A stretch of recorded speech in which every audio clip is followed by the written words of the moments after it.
em meio à demanda incessante do teu povo e à exigência da missão, Jesus encontra com os seus discípulos e hoje conosco. E vai dizer assim: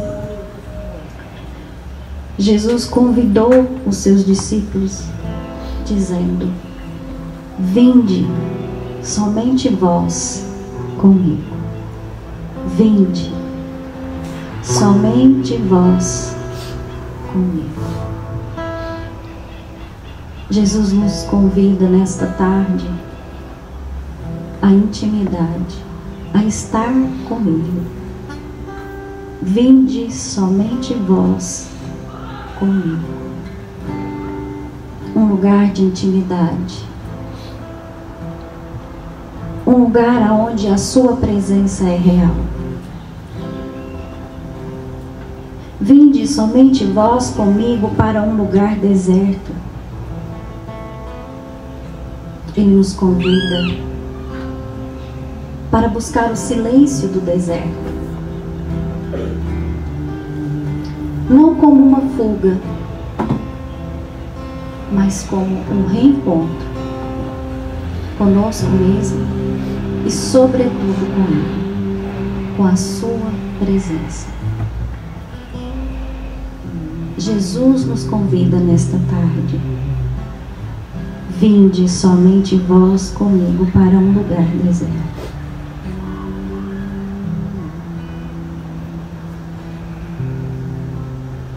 Longe das distrações, longe do barulho, para ouvir a sua voz novamente,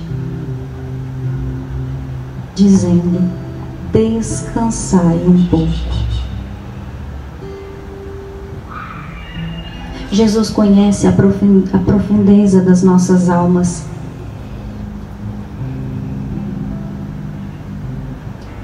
Ele conhece que o corpo cansa, a mente sobrecarrega e o coração se perde se não repousar nele.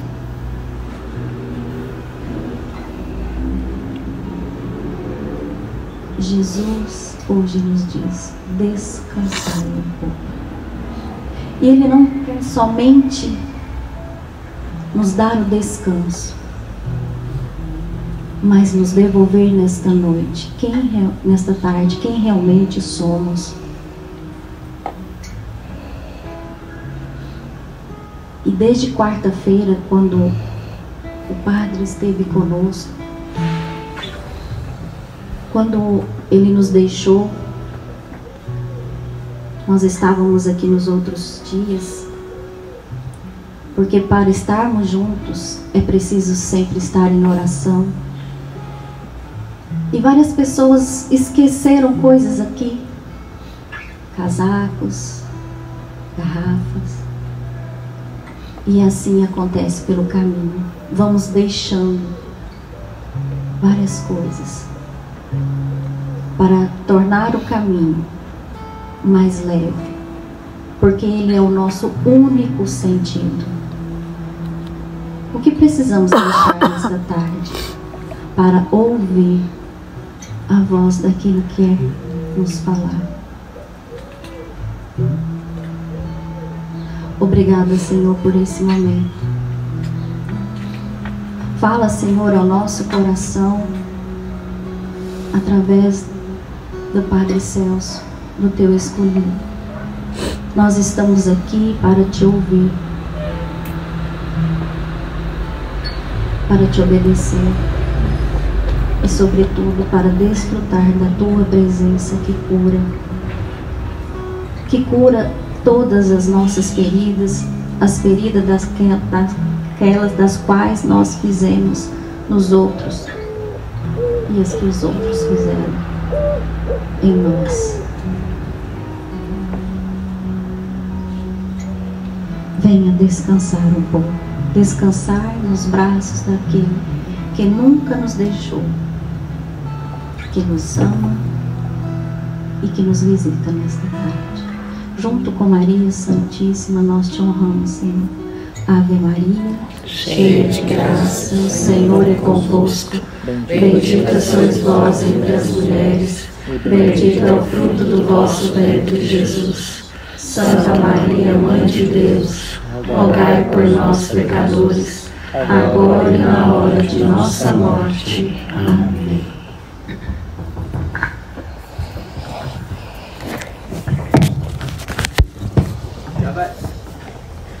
Boa tarde a todos. Boa tarde.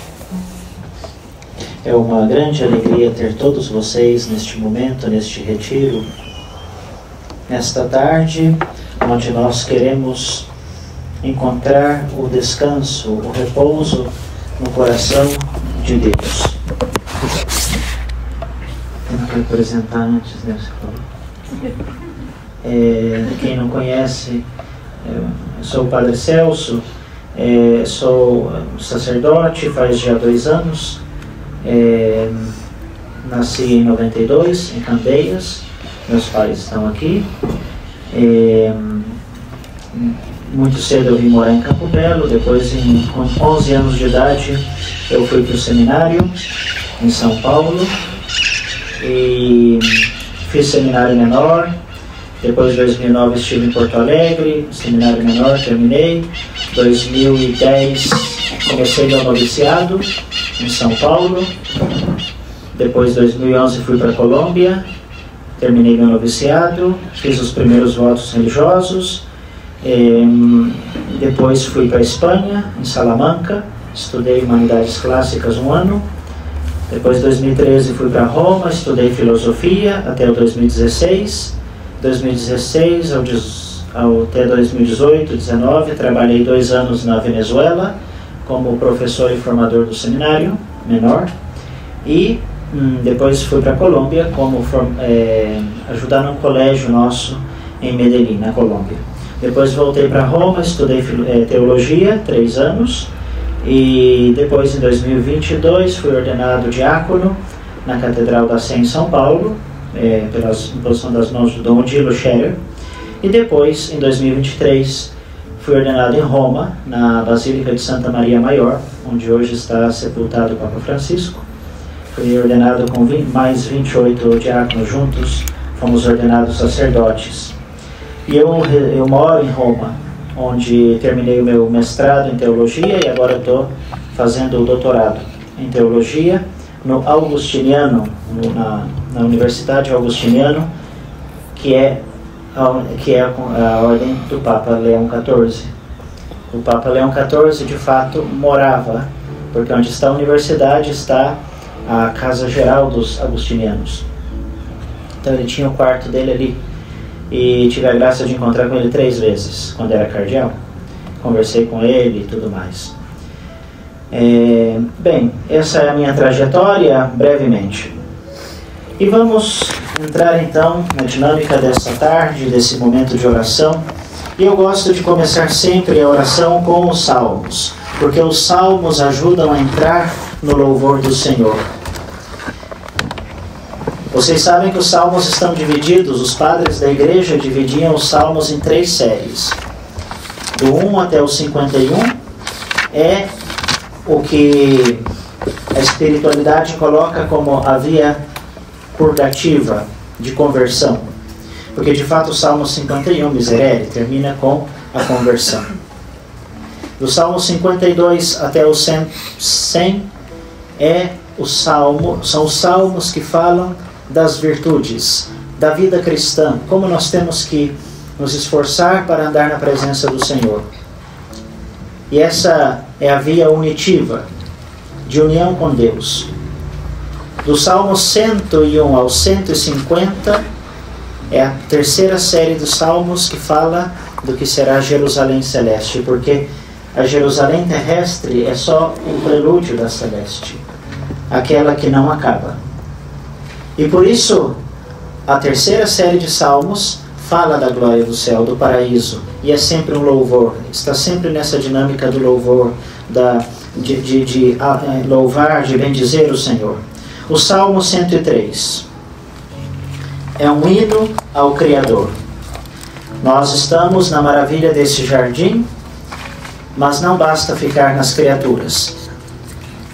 E de trás desse jardim existe alguém que plantou, alguém que sempre está regando, que está cuidando, mas se Deus não manda a chuva, se Deus não dá a graça, nada existe. Portanto, existe um Criador. E nós temos que, na nossa vida, em tudo o que fizermos, louvar o Criador. Porque se fixarmos o nosso olhar somente nas criaturas, é aí onde começa o pecado. O pecado nada mais é do que esquecer Deus e apegar-nos às criaturas. O Salmo vai rezando e rezamos com ele, cada um, se tem a Bíblia, segue, se não vai escutando. Bendize, ó minha alma, o Senhor, Senhor meu Deus, vós sois imensamente grande.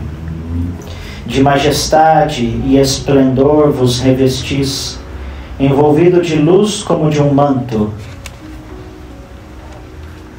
como a luz do sol que agora cai nessa tarde sobre nós. O Filho de Deus é a luz do mundo, em João capítulo 8. Imagine que o Filho é esse manto de luz eterna com que o Pai se reveste desde sempre. E embora o Filho de Deus faz a sua kenosis, o seu momento, a encarnação é quando Jesus vem ao mundo, desce até nós, assim como Cristo faz a sua kenosis, o seu despojamento, o Pai também faz o seu despojamento, porque permite que esse manto de luz caia na terra, venha até nós. Olha quanta coisa o Salmo nos fala. Um manto de luz. Quem é o manto de luz? É Jesus Cristo. Vós estendestes o céu qual pavilhão, acima das águas fixastes uma morada. De nuvens fazeis vosso carro, andais nas asas do vento. Fazeis dos ventos os vossos mensageiros, e dos flamejantes relâmpagos vossos ministros. Ao Espírito Santo, os ventos. O que aconteceu com o profeta Elias, em 1 Reis? Não estava Deus na tempestade, não estava no terremoto, estava numa brisa suave, naquele vento que passou, porque os ventos são mensageiros de Deus. O que fala Jesus para Nicodemos, João capítulo 3? Vós não sabeis de onde vem nem para onde vai o Espírito, mas ele sopra onde quer. Porque esse vento é o mensageiro, é o Espírito. Fundastes a terra em bases sólidas, que são eternamente inabaláveis. Vós a tinhas coberto com o manto do oceano, as águas ultrapassavam as montanhas. Mas à vossa ameaça elas se afastaram. Ao estrondo de vosso trovão estremeceram. Elevaram-se as montanhas, sulcaram-se os vales, nos lugares que vós lhe destinastes. Estabelecestes os limites. Deus coloca limites, porque o limite é manifestação do amor do Criador. Nunca um limite é uma desgraça. Nós, seres humanos, nos acostumamos sempre a ver um limite como se fosse uma desgraça, algo que eu não posso fazer, porque o ser humano quer manipular tudo.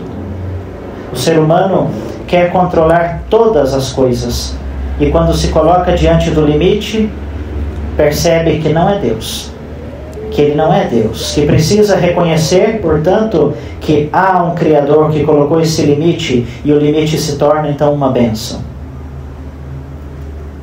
Não hão de ultrapassar, para que não mais tornem a cobrir a terra.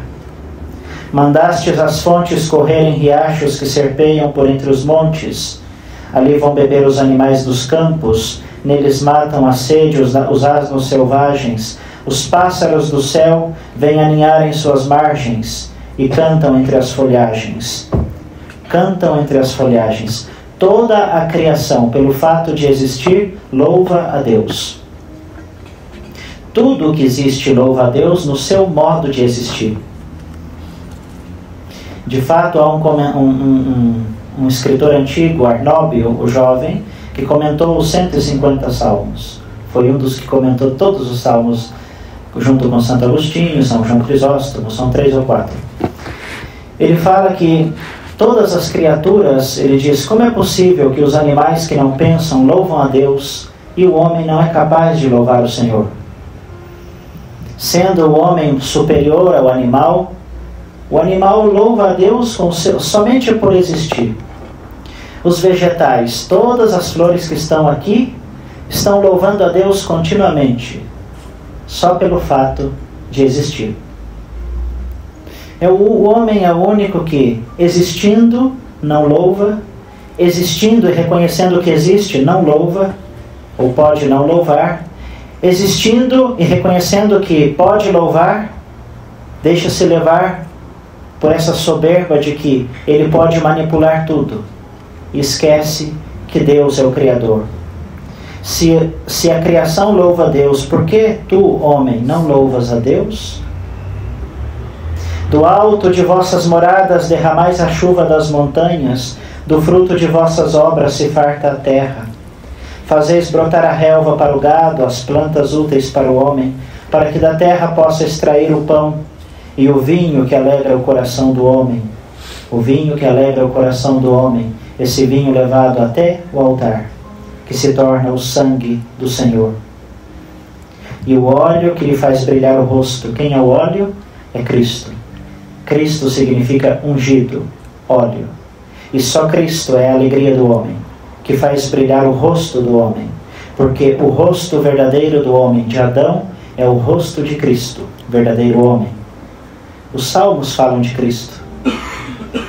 E o pão que lhe sustenta as forças. Só nesse versículo 15 está condensado a Eucaristia. Cristo, o vinho e o pão. Sinais, elementos que constituem essa presença de Cristo, Eucaristia. Passo ao versículo 19. Fizestes a lua para indicar os tempos, o sol conhece a hora de se pôr. Mas mal estendeis as trevas e já se fez noite. Entram a rondar os animais das selvas. Rugem os leãozinhos por sua presa e pedem a Deus o seu sustento. Mas se retiram ao raiar do sol e vão se deitar em seus covis. É então que o homem sai para o trabalho e moureja até o entardecer. Ó Senhor, quão variadas são as vossas obras, feitas todas com sabedoria. A sabedoria de Deus, que é infinita. A terra está cheia das coisas que criastes. Eis o mar imenso e vasto, onde sem conta se agitam animais grandes e pequenos. Nele navegam as naves e o Leviatã que criastes para brincar nas ondas. Todos esses seres esperam de vós que lhes deis de comer em seu tempo. O homem faz tanto esforço. A gente passa uma vida inteira em tantas tribulações, preocupações. E o Salmo nos faz lembrar isso, que toda a criação muitas vezes não faz esse esforço que fazemos nós, porque Deus provê tudo. Mas Deus também provê ao homem. Mas o fato é que nós, às vezes, queremos nos colocar no lugar de Deus e buscar o nosso sustento com as nossas próprias mãos, isto é, eu posso tudo sem Deus. E as outras criaturas sabem, ou pelo menos na sua existência dizem, eu não posso sem Deus. Se Deus deixa de me sustentar, eu não existo. E o homem, com a sua arrogância, quantas vezes perde essa dimensão da providência. Se desviais o rosto, eles se perturbam. Se lhe retirais o sopro, expiram e voltam ao pó de onde saíram. Se enviais, porém, o vosso sopro, eles revivem e renovais a face da terra. Esse é o Espírito de Deus. Ao Senhor, glória eterna. Alegre-se ao Senhor em vossas obras. Ele cujo olhar basta para fazer tremer a terra e cujo contato inflama as montanhas. Enquanto viver. Talvez esse seja o versículo que o teu coração hoje, nesse início de retiro, pode cantar, pode louvar o Senhor em um propósito. Enquanto eu viver, cantarei a glória do Senhor. salmodiarei ao meu Deus enquanto eu existir. Possam minhas palavras ser-lhe agradáveis, minha única alegria se encontra no Senhor. É verdade isso? A minha única alegria se encontra no Senhor? Ou somos mendigos de alegria? Em outros lugares, com outros prazeres, com coisas que no final acabam. Sejam tirados da terra os pecadores, e de agora em adiante desapareçam os ímpios. Bendize, ó minha alma, o Senhor. Aleluia. O salmo termina com um aleluia, porque o aleluia se canta na Páscoa. Santo Agostinho, comentando o Salmo 148, ele começa dizendo que os salmos, sobretudo a terceira parte, a terceira série, já é a Páscoa eterna. Quando eu rezo o salmo, eu já estou vivendo uma Páscoa, a minha Páscoa, quando eu tiver que passar desse mundo para Deus. A Páscoa, esse aleluia, essa glória. E o Senhor quer que hoje nós passemos das nossas quaresmas, das nossas tristezas, dos nossos desesperos, das nossas dificuldades, à Páscoa eterna. E Santo Agostinho diz que meditar o Salmo, rezar com o Salmo, rezar com a nossa vida, é essa prática que ele começa, a primeira palavra que Santo Agostinho coloca é meditor, em latim, que vem da palavra medeor. Meditar não é somente ficar dando voltas na palavra de Deus, mas pegar a palavra de Deus significa aplicar um remédio. Medeor significa aplicar um remédio sobre uma ferida. Quando eu rezo, eu estou aplicando um remédio sobre uma ferida. Eu estou constantemente voltando ali naquela ferida e colocando essa palavra de Deus como um remédio. Por isso, meditar não é somente contemplar coisas bonitas que Deus me diz, mas é deixar que essa palavra de Deus, que é remédio, possa purificar, possa curar o meu coração, possa curar a minha vida. E essa cura se faz cada dia, uma e outra vez. Não desistir nunca de orar, porque meditar, orar, contemplar a palavra de Deus é aquilo que nos leva a ter um coração mais puro, mais próximo de Deus, e logo Ele vai purificando as nossas doenças, as nossas fraquezas, que fazem parte da nossa existência. A primeira dimensão desse retiro, irmãos e irmãs, é aquela que nos coloca diante de um amor. Como podemos amar os outros se nós não nos amamos? É importante ter um amor a nós, nessa dimensão também horizontal, porque o catolicismo, o cristianismo é desse verbo que se fez carne. Deus não rejeitou a matéria, não rejeitou a carne humana com tudo que ela implica. Portanto, entender a nossa vida e a nossa história humana na perspectiva de um dom. Quando eu reconheço que sou um dom, agora a minha existência, o meu amor pelas pessoas, pelos outros, está enraizado nessa gratuidade de que a minha vida é um dom de Deus. E tudo que eu sou é um louvor a Deus, como diz o Salmo. Porque se as criaturas louvam a Deus no seu modo de existir, por que eu, também com a minha corporeidade, com os meus sentimentos, com os meus cansaços, com tudo que eu sou, eu louvo a Deus? E eu sou um dom. Se nós não virmos isso, então começaremos a pensar que viver uma vida espiritual é somente viver nas nuvens, como falamos outro dia. Pensar que tudo é misticismo completo. E não. Nós somos um dom. A nossa vida, a nossa saúde, a nossa inteligência, a nossa vontade, os nossos desejos, os nossos bons propósitos, os nossos cansaços, as nossas fadigas, tudo é dom de Deus. Tudo faz parte do louvor. E por isso nós vamos encontrar na figura de uma pessoa, de um jovem, que Jesus encontrou um dia essa dimensão horizontal. Alguém que não se amava muito. Mateus capítulo 19, versículo 16 em adiante. O jovem rico.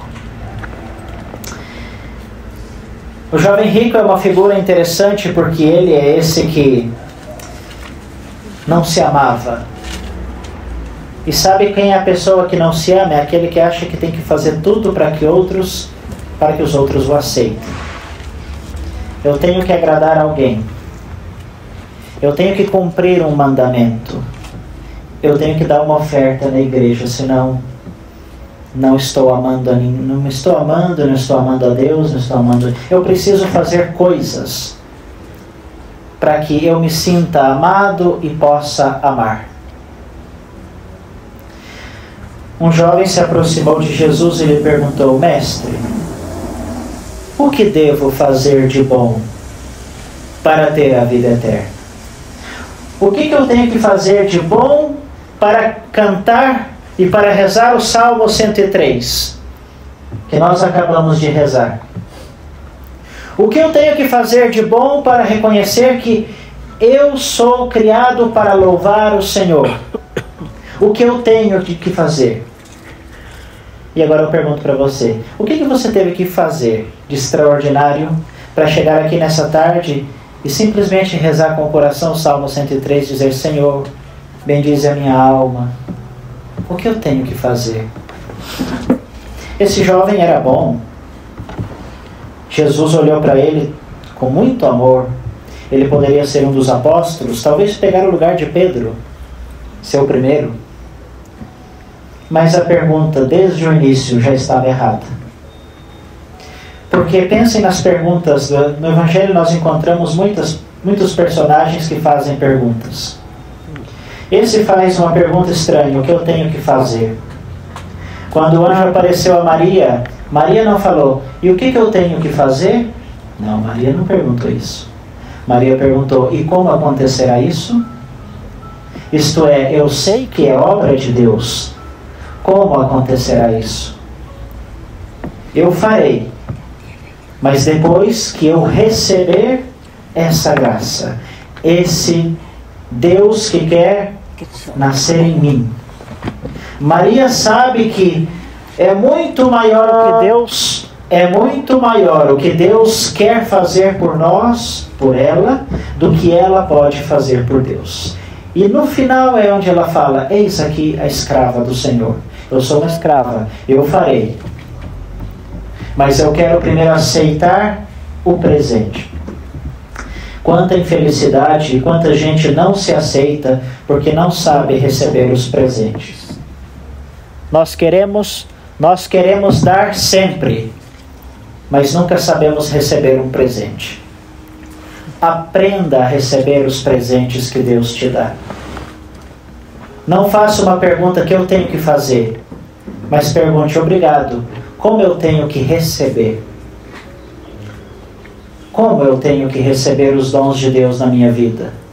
E não simplesmente o que eu tenho que fazer para ganhar, para ser melhor. Porque o catolicismo, o cristianismo, não é uma religião de normas. Não é o que eu tenho que fazer. Primeiro é o anúncio de uma beleza, de uma verdade. Maria então diz: como acontecerá isso? Tem outro personagem também no Evangelho que coloca a pergunta certa. João capítulo 3, Nicodemos. Jesus fala: quem não nascer de novo não vai entrar no reino dos céus, é preciso nascer de novo. Ele escuta aquela história estranha, Nicodemos, e fala: mas como pode ser isso? Como pode acontecer isso? Ele não diz: então o que eu tenho que fazer para nascer de novo? Se nós quisermos amar os outros, nós temos que aprender a nos amar, aceitando os presentes e as graças que Deus nos dá. As infelicidades começam quando nós queremos fazer tudo e não pedimos a Deus a graça de saber receber esse presente. A primeira pergunta não foi colocada correta. Mestre, o que eu tenho que fazer? Jesus retruca: por que me perguntas a respeito do que se deve fazer de bom? Só Deus é bom. Se queres entrar na vida, observa os mandamentos. Ou seja, Jesus é muito claro com esse jovem. Por que me perguntas sobre o que é bom? Só Deus é bom. Jesus está dizendo, a bondade essencial, perfeita, é Deus. A caridade, que de fato Santo Anselmo de Cantuária, uma das suas obras fala, a caridade essencial é Deus, a caridade acidental somos nós. Nós vivemos a caridade, mas é acidental, não é essencial. É por participação a Deus. Se Deus não nos dá a graça de viver a caridade, de amar, não podemos fazer. Existe uma cooperação humana com Deus. E portanto ele fala, só Deus é bom. E nós só podemos amar de verdade se estamos em Deus. O que Ele quer? Se queres entrar na vida, observa os mandamentos. Jesus então está falando para esse jovem, olha, você quer fazer grandes coisas, mas o mais importante é entrar na vida. Quantas pessoas fazem muitas coisas e nunca entram na vida? Sentem que cada vez estão na morte, na escuridão. Porque o paraíso não é uma obra nossa, o céu não é um prêmio, o céu não é um prêmio. O céu é uma graça. Tirem da cabeça isso que talvez algum dia algum padre, alguém disse, se você faz algo mal, para o inferno. Sim. Se você faz algo bom, é o seu prêmio, o céu. O céu é só um prêmio. O céu é o lugar onde nós temos que estar desde sempre. E onde nós deveríamos estar sempre e um dia saímos, não é o prêmio, é a nossa casa. É o lugar para onde nós fomos criados. Não é um prêmio. O bom ladrão, eu digo sempre ladrão arrependido, porque não existe um bom ladrão. Não.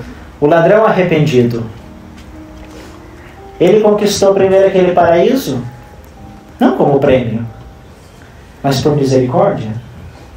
Jesus concede a um ladrão a capacidade de entrar primeiro no paraíso, porque Jesus sabe que o céu não é o prêmio, mas é o lugar onde esse homem tem que voltar. Pelo seu arrependimento, através do seu arrependimento e através do seu desejo de voltar a Deus.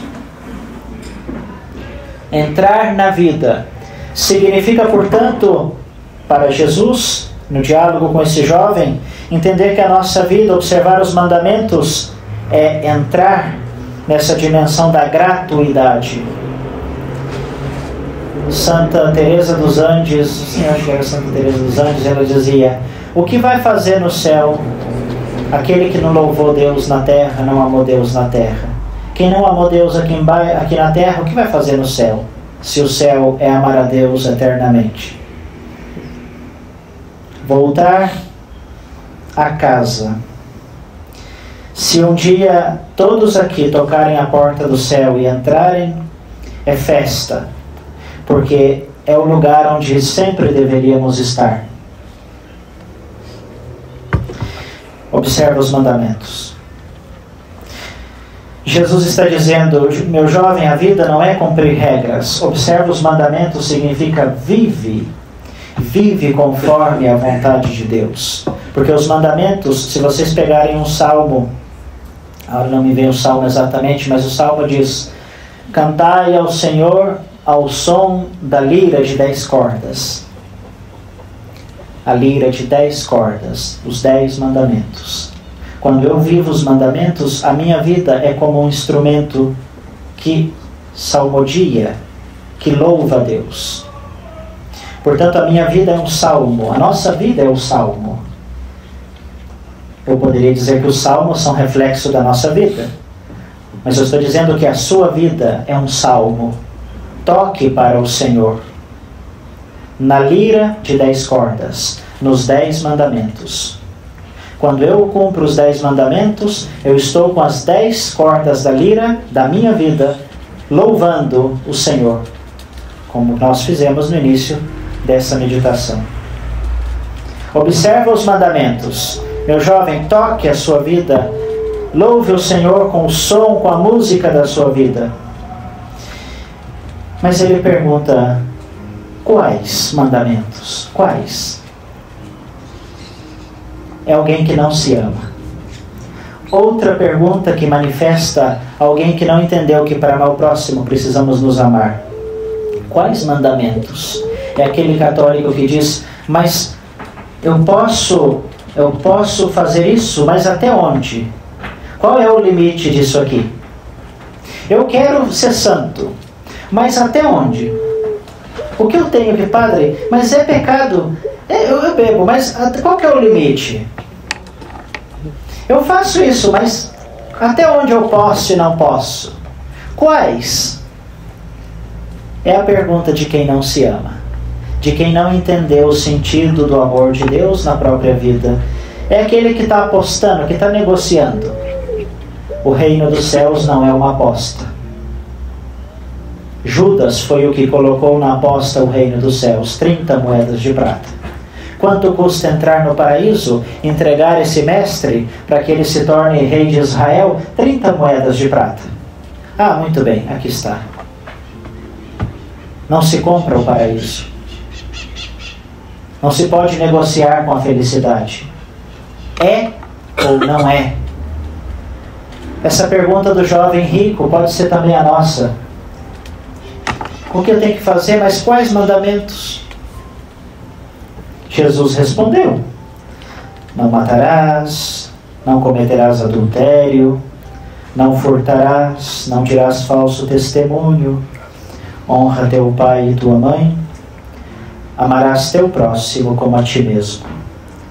Prestem atenção, Jesus começa do mais baixo, isto é, do cumprimento mais humano daquilo que é a felicidade, até o topo da pirâmide. Começa com aquilo, não matarás, não mentirás. Essas coisas da vida diária. Tem gente que tem tanta preocupação, mas será que eu menti? Será que eu... É uma consciência delicada. Mas se eu fico só ali, vasculhando se eu cumpri ou não cumpri, mas eu não chego no topo da pirâmide que diz: ama teu próximo como a ti mesmo. É o último mandamento que Jesus cita para esse jovem. Ama o teu próximo como a ti mesmo. E no fundo ele não entendeu nada. Porque Jesus estava falando, você se ama?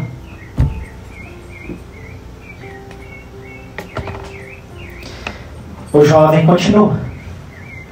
Eu observei tudo isto desde a minha infância. Olhem a palavra eu observei. Aquele que cumpre. Eu observei tudo isto desde a minha infância. Eu cumpri tudo. Sou um observante.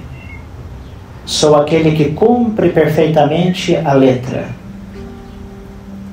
Mas não amo nada. Você, muitas vezes, não alcança a felicidade que Deus quer porque você é um observante. Cumpre tudo, quer andar na reta. Às vezes, quando eu vejo almas que meio vão capengando no caminho, eu falo, esse poderá ser um santo um dia. Porque Santo Tomás de Aquino escreveu no comentário às sentenças de Pedro Lombardo, ele escreveu, mais ou menos pelo livro 22, ele escrevia: é preferível andar no caminho do Senhor mancando do que fora dele. E todos nós caminhamos nesse caminho do Senhor, mas nós nos preocupamos em observar. Eu observo, eu faço as coisas, mas eu amo de verdade? Esse é o sentido da minha existência, o alicerce da minha vida? E ele continua perguntando: o que me falta ainda? É alguém que não se ama porque diz, eu nunca estou completo. Quem é que nunca falou isso? Parece que eu estou sempre incompleto. Não se preocupe, enquanto nós vivermos, nós seremos sempre incompletos. E nunca vai acabar essa vida com as suas vitórias, as suas derrotas. Santo Agostinho, no Sermão 66, escrevia, se um dia você disser basta, é porque você já morreu. Nunca diga basta. Sempre estaremos com esse desejo. Ainda me falta algo. Ainda me falta algo. Mas não fiquemos tristes porque me faltam coisas. Ah, mas padre, eu tenho tanto tempo rezando, vou na pastoral, venho no jardim, faço tantas coisas, mas estou incompleto, me falta. Que bom que te falta, porque isso te fará voltar sempre à fonte e beber da água que não termina. Porque se um dia você estiver completo, você nunca mais voltará à fonte, porque já não precisa, você já está completo. Sermos incompletos, viver a nossa vida com as nossas dificuldades, com as nossas lutas, as nossas tentações, os nossos dias de chuva, de sol, faz parte. E esse é o caminho, porque se um dia eu me completar, eu não preciso voltar à fonte e beber do Senhor. Os santos fizeram essa experiência. Sentiram que cada vez mais deveriam estar perto de Deus, porque estavam incompletos. Agradeça se você está incompleto. Porque se um dia você chegar para mim ou para um padre e falar, eu já estou completa. Uma vez aconteceu, faz muitos anos, nem era padre. Um padre fez exercícios espirituais de um mês. Um mês em silêncio, só meditação, oração, missa. Eu também já fiz um mês completo, caladinho. Não falei nem com ninguém. Ele chegou na comunidade e falou, eu fiz um mês completo, já estou realizado, já estou completo, já sou santo, quase estou com Santo Inácio de Loyola, e aí já entendi, cuidado daquela pessoa, eu já entendi a mágica para a vida espiritual. Essa é a poção mágica para ser feliz, cuidado. Então eu falei para ele, nossa, você já conseguiu? Já? Que engraçado, porque Santo Inácio de Loyola, que foi o que estabeleceu os exercícios, ele, quando termina na explicação dos exercícios, porque foi uma experiência que ele fez primeiro em Manresa, ele fez os primeiros exercícios, ele fala, pois bem, o exercitante, ao chegar no último dia das semanas dos exercícios, se sentir que chegou ao cumprimento perfeito, volte novamente para a primeira semana e comece do princípio e fundamento, porque é um caminho. Nem Santo Inácio sentiu que tinha chegado à perfeição. E vem o padre, já estava nas nuvens. Eu puxei ele para a terra. Completos, nunca estaremos completos. E esse jovem disse, mas o que me falta? Jesus respondeu, se queres ser perfeito, vai, vende os teus bens, dá aos pobres, e terás um tesouro no céu. Depois, vem e segue-me. Jesus parece que interpela esse jovem somente no plano material. Entrega toda a sua herança, entrega tudo que você tem, dá aos pobres.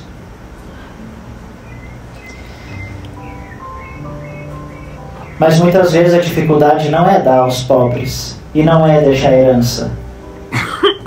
A dificuldade é educar o coração para apegar-se ao tesouro prometido pelo Senhor. O problema não é o material. O problema é se eu realmente quero me apegar ao único tesouro que importa.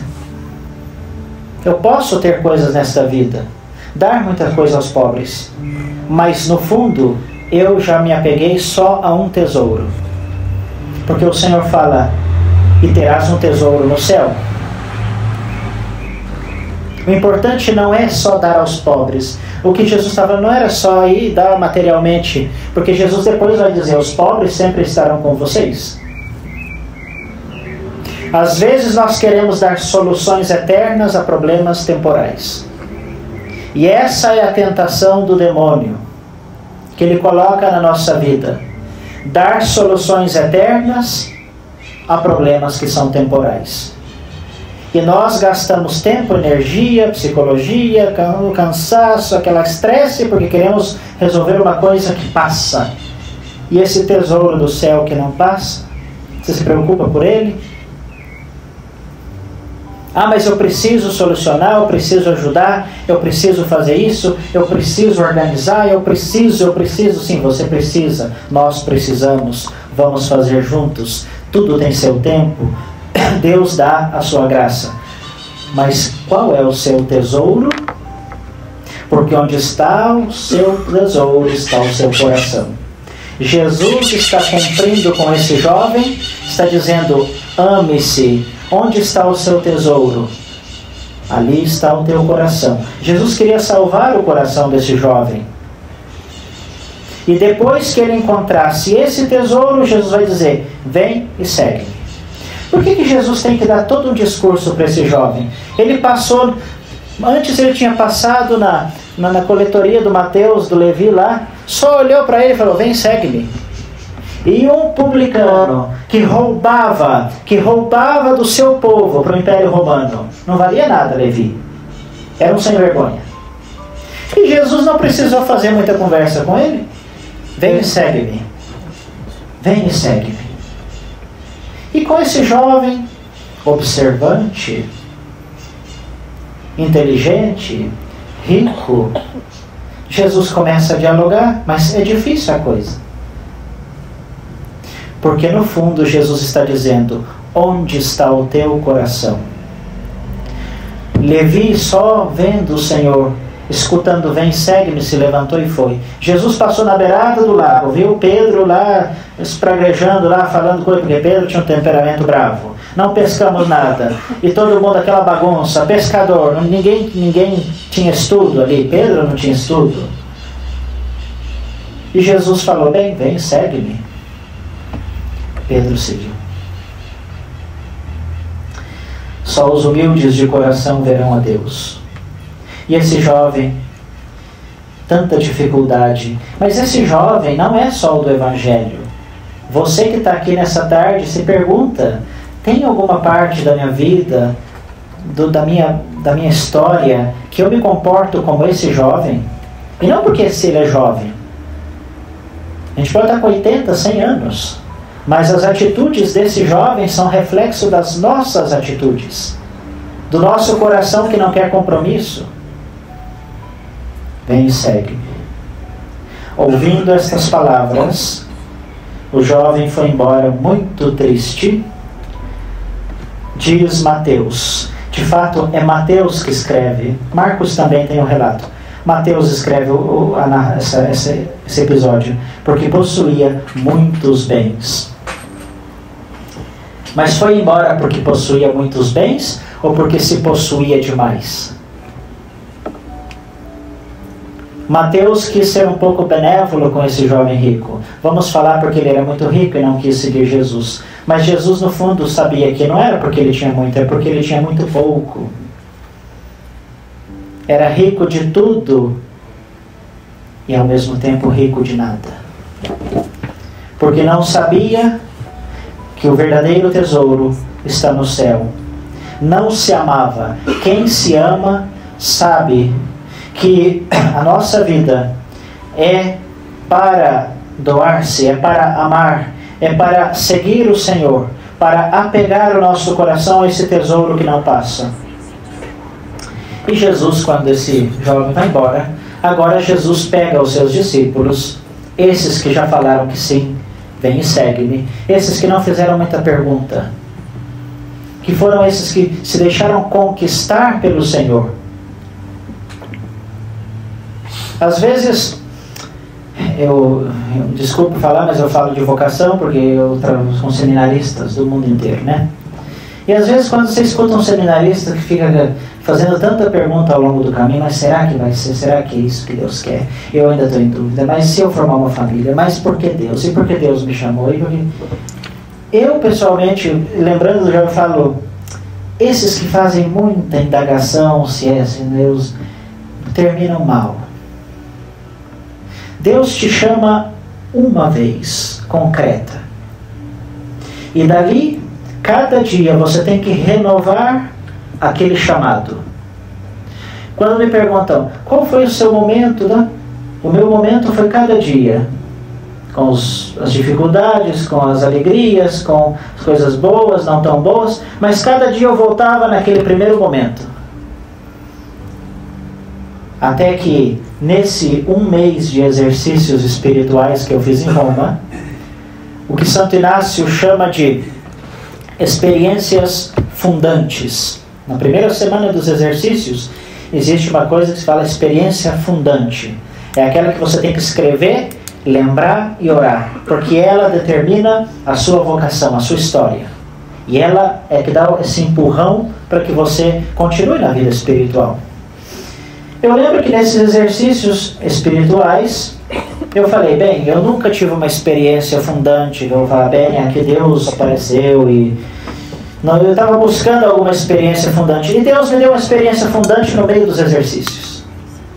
Todos os dias nós tínhamos no horário de manhã, 45 minutos, cada um tinha um ofício na casa. Uns limpavam a sacristia, outros iam para o jardim trabalhar, outros limpavam a capela, outros...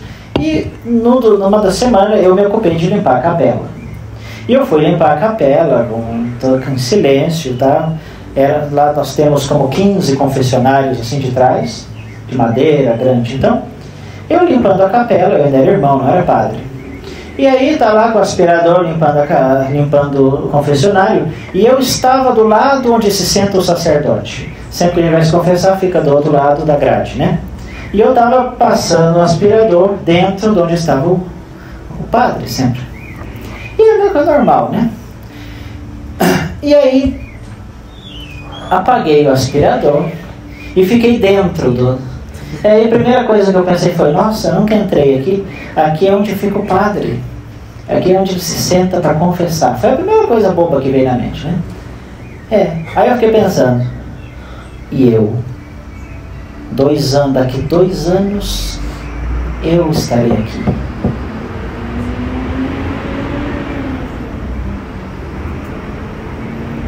Essa é uma experiência fundante. Porque eu disse, em 2 anos, eu, em nome de Cristo, vou perdoar pecados, vou salvar almas, eu estarei aqui.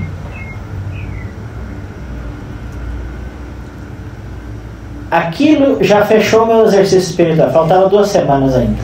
Mas só aquilo já determinou tudo. Para mim já foi tudo. O padre continuou pregando outras coisas, e o sacerdócio. Eu falei, não, é isso aqui. Qual é a sua experiência fundante? Não aquilo que você fez, mas aquilo que você deixou que Deus fizesse. Porque naquele confessionário, eu comecei. Aqui é onde confessa o padre. E eu não raciocinei mais nada. Só lembrei depois, e eu vou estar aqui daqui 2 anos. E Deus falou. E Deus ali, eu fiquei uns 10 minutos ali, só olhando o confessionário que nem bobo. Quem passasse ali, o que está fazendo aí? Estava só olhando o confessionário. Porque Deus me estava mostrando o lugar da misericórdia. Essas experiências são as que Deus fala. Não é o que eu faço, é o que Deus faz.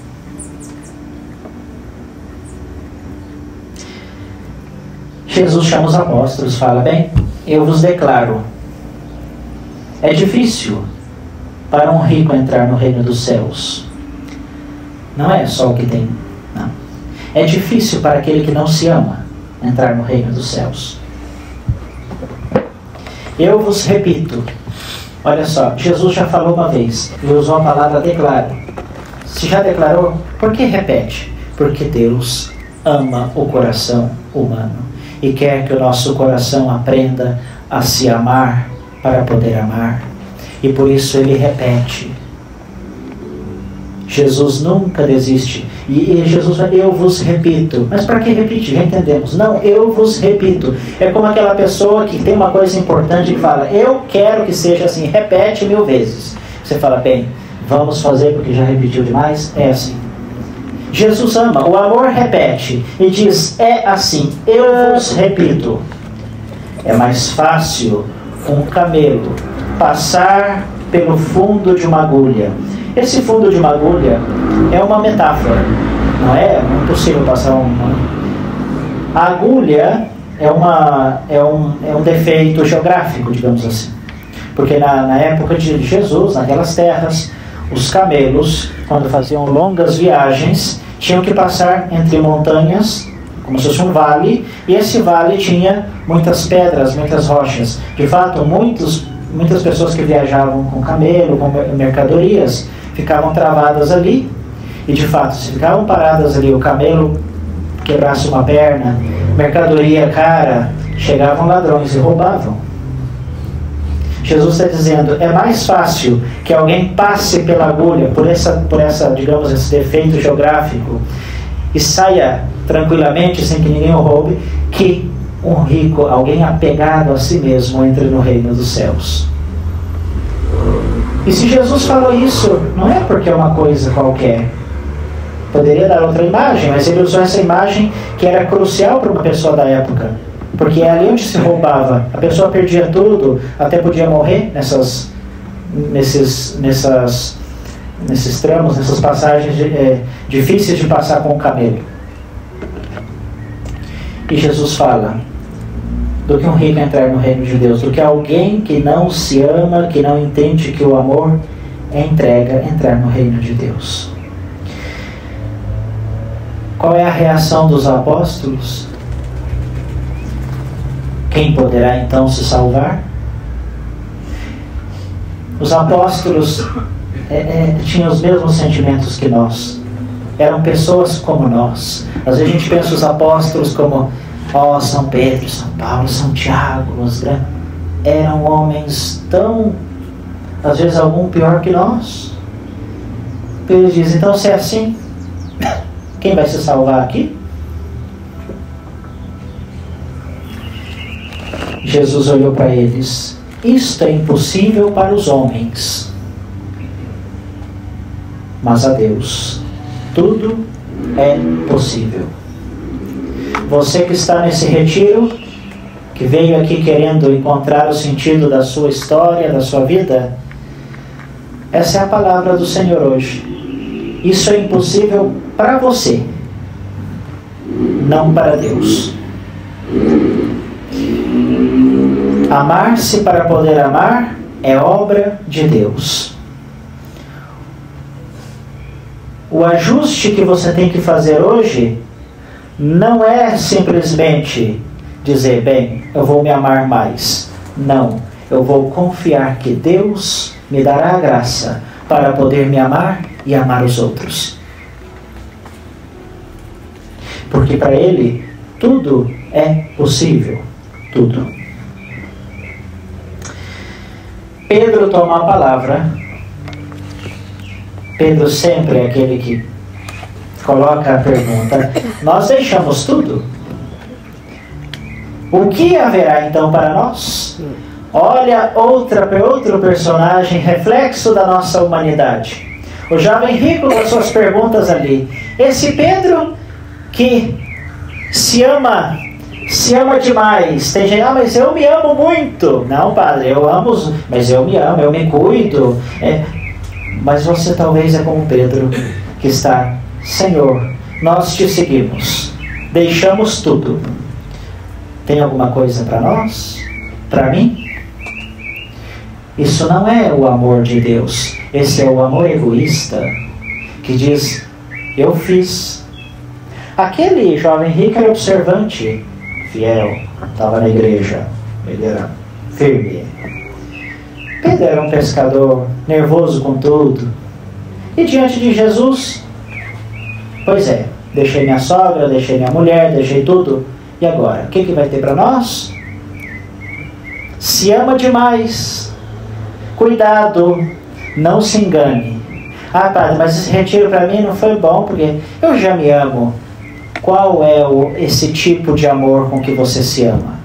É um amor que você quer sempre de retribuição? Jesus me dá? Jesus eu fiz, mas me devolve? Jesus, eu te dei, mas pode me devolver? Pode me dar mais graças?